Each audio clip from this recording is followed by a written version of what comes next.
Welcome to Be For Real. where we keep it sweet like honey. As real as gets, I'm Ebony, I'm Mariah. and today we're here with Mr. Chris. Good to be with everybody. Today's episode is gonna be about talking about health, but also how Mr. Chris is a health teacher. So, how's everybody feeling about today's episode? I'm excited to be here. I really appreciate the invite, and hopefully, we'll have a really good conversation this morning. I'm excited. I like health and like learning about different like health things, so I'm good. Um, I'm excited. I'm excited too. I do like health class. Okay, let's jump into the first question. Mr. Chris, what inspires you to become a health teacher? Well, it went way back when I was like your age, back in high school. Ooh. I really wanted to work with kids. I played sports in high school and everything, so I was like, okay, I wanted to work with kids. I like sports, and to be honest, I like having my summers off. So I was like, phys ed slash health teacher. I was like, I knew exactly what I wanted to do early on in class because you will refer back to it as you get older. Okay. Um. Well, I was saying that. What do you think? Like, what type of topics do you think students should know about in health? Well, one of the big ones is just, we start out with the basics like hygiene. We make sure we have to learn how to, take care of our bodies. And also, my personal subject that I like to give knowledge to the students is nutrition because obviously we all have to eat, uh, but we want to make sure whatever we put into our bodies, we're getting the maximum, out of that nutrition and food we eat. It's not to say that we all, partake in those Doritos and other snacks. But also we have to be mindful that our body requires Nutrients. nutrients from good sources like the traditional like fruits and vegetables and things like that. So again, it's just moderation with kind of the junk food. I'm not, we all know it's, we don't want that to be the mainstay of our diet. So it's very important nutrition in my eyes. What does a typical day look like for you as a health teacher? Wow, a typical day. I usually arrive here at school about 7:45. I make sure the lesson for the day is all planned out. The topic is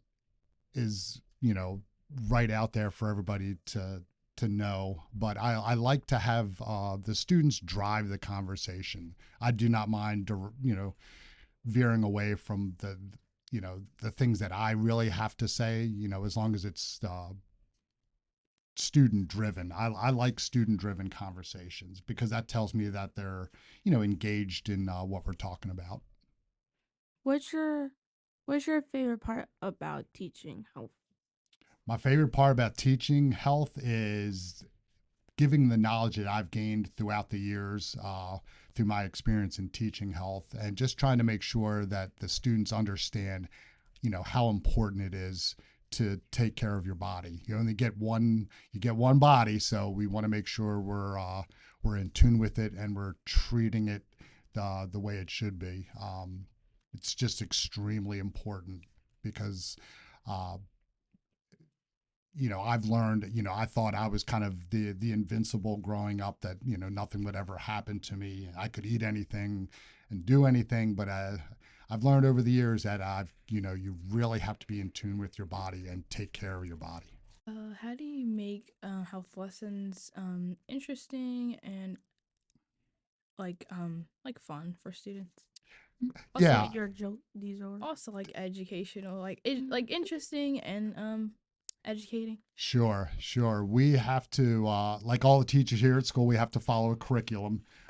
So that is my first kind of guideline. But again, I try to make it interactive between the students and myself. I don't want to be the one driving conversations or just talking the whole time. I want the interaction from the students because I learn from the students just as much as hopefully you learn from me.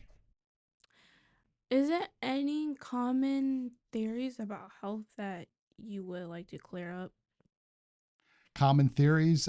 There's a lot of again with the advent of the internet and the World Wide Web. There's a lot of misinformation out there. So I just my job is to give you the facts, not necessarily my opinions. I just want to make sure you have the right information because again, there is so much misinformation, not just in health, but a lot of things out there. So if you're armed with the the right information and the truth, then hopefully the students will make decisions the right way as they move along. How do you help students take care of their mental and physical health? Mental health. I know a little bit, obviously, about the mental health, but if it's something that I'm not quite sure of, I will uh, send the student to like psychology here at school or social work. So, because they're better equipped to handle some of those things than me. When it comes to the physical health, I just try to employ to the students that you have your body is meant to move the way your body is designed. It is meant to move. Obviously it needs its rest, but we need to move. It's extremely important, especially as you get older. Trust me, my some of the surgeries I've had recently, my body is telling me you have to take care of yourself, but you also have to incorporate appropriate exercise. I don't play baseball anymore, but I coach it. I get to play golf and things like that. So I am still active, maybe not as active as when I was your age, but you still have to remain active. And there are activities that that are considered like lifetime activities or sports. We're gonna take a break from the questions and we're gonna play a game. Um, the game is called Theory or Fact, and the rules are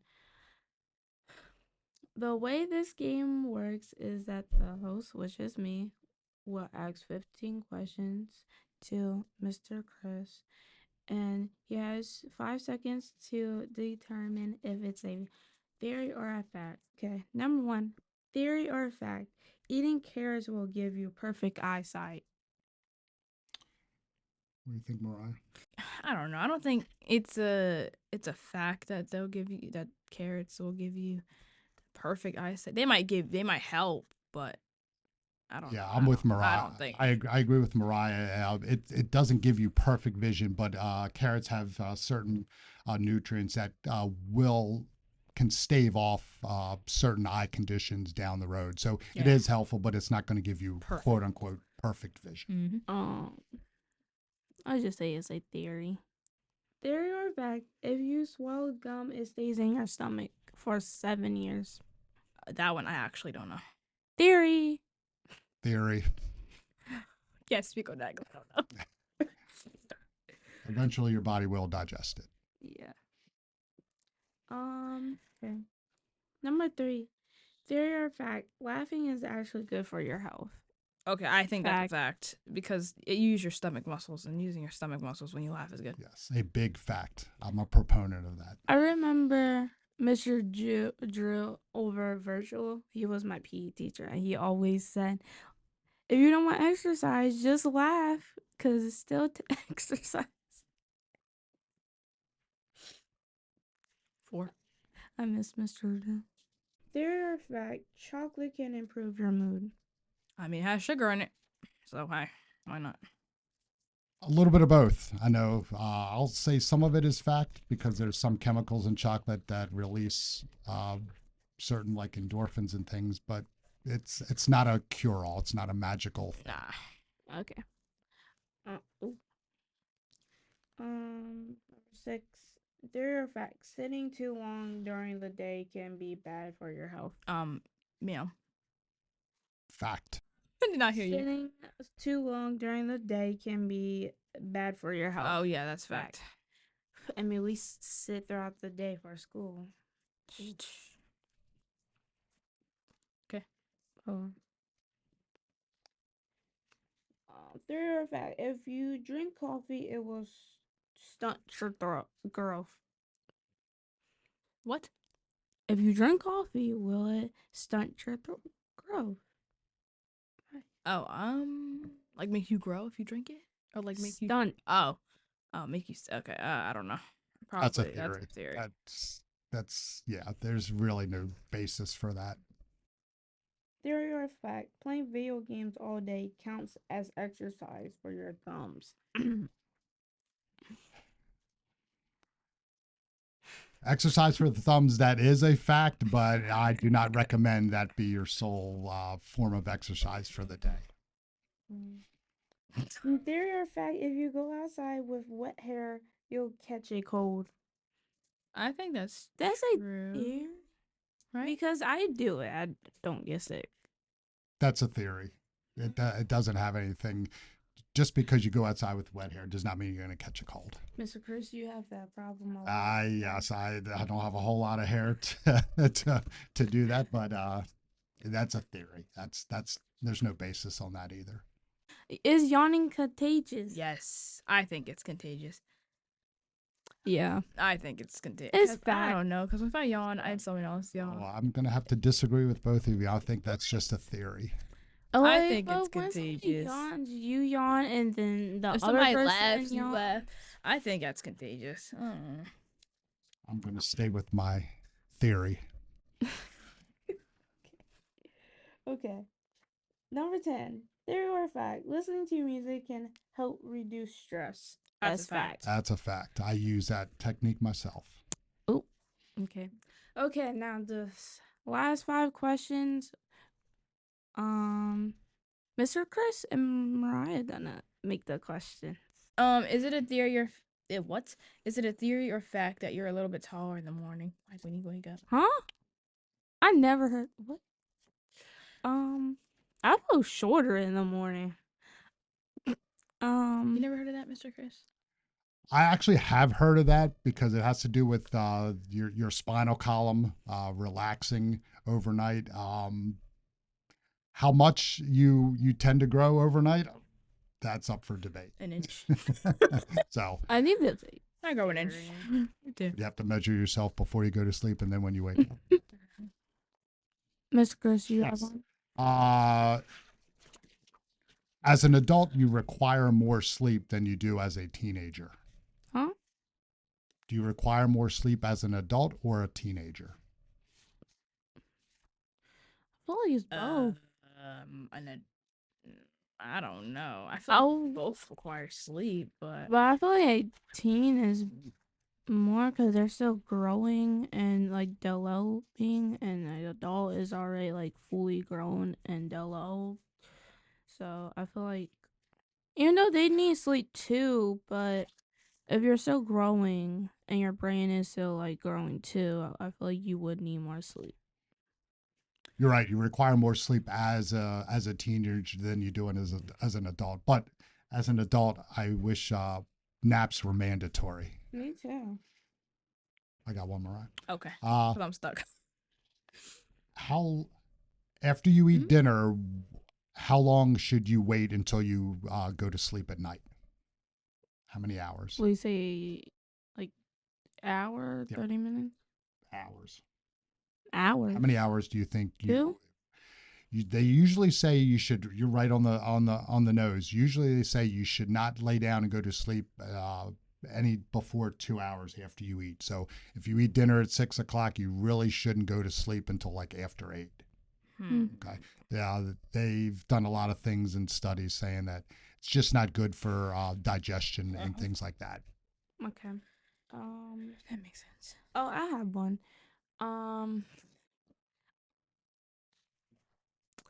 Theory or fact, is eating before swimming bad? A lot of that is fact. You want to make sure you're not loading yourself up with a lot of fatty foods before you swim because it can cause you to cramp up and things like that. You should eat a light meal and then go in swimming is okay. You just don't want to eat a real big heavy meal Isn't it before swimming. isn't it the same thing with running? Because I know like when we have track season, they don't like they tell us to drink water, but they don't like to tell us like chug the water. Because when we run, you get like a cramp like right here in your stomach, Right. and It's then you start to. it applies to running too. You want to make sure you have enough food in your body to sustain the activity, but you don't want to be eating a lot of, heavy and fatty foods. Same thing applies. Yep. Okay. Well, we're gonna go back to the questions. Um, Mr. Chris, how does students balance between school stress and just taking care of themselves? That's even hard for adults to do sometimes, but it's just making sure. I always tell all my students that if things seem to be overwhelming, please reach out for somebody to talk to. That's extremely important. Exercise is also a good tool to use if you feel stressed. So the big point is just reach out if you're starting to feel overwhelmed. Please reach out to somebody that you can trust, because we all, even as adults, we all feel overwhelmed at some point. It's really important to have somebody to talk to. Okay. What advice would you give to students that like mm, like about staying healthy? Like um like what would you tell them to do to stay like to keep their self? Sure. Yeah. Again, it's just a balance of, you have to make sure that it's sometimes we're unable to go outside, but there's always things that you can do even inside, for movement and everything like that. So it's just extremely important. Like I always say, to keep that balance of exercise, making sure you're eating healthy, uh, making sure if you're having any type of stress, that you again reach out to an individual that can help you. Always always somebody there to assist you if you need it. Um, what's something that you wish people knew, understood more about health? Uh, Really good question. It's just, health can be very complicated, but it also can be broken down in very simple things. I always, again, when I'm teaching health, it's all about exercise and eating right and listening to your body and making sure you're getting uh, those checkups that you need to have every so often, and following through on that. So make sure you do all those things, and you'll probably you know have better outcomes as you get older. Okay. Um how can wait, what? Oh, how can students support their friends um with like their health and well-being? Sure, sure. If I always had a group of friends when I was growing up that if something was bothering me or upsetting me, that I could go to, and they would always, have a good, kind word to say, or something like that. So it's always good to have that circle of friends that you can go to. Maybe sometimes it's easier, the circumstances, to go to one of your friends than it is an adult in the beginning, but you know, uh, a circle of friends is invaluable as you just through life. Okay. Well, thank you, Mr. Chris. Do you have any questions for us? No, I just really appreciate you having me here, and the subject that's a little, extreme and dear to my heart. So I really appreciate you inviting me to your podcast. Did you You're have fun? welcome. I had a blast. This is awesome. Uh, That's good. I'm glad that's, you had that's fun. good. Oh, that's it for today's episode. Remember, here at Be For Real, We we keep keep it it real, real, raw, raw, and and sweet sweet like like honey. honey.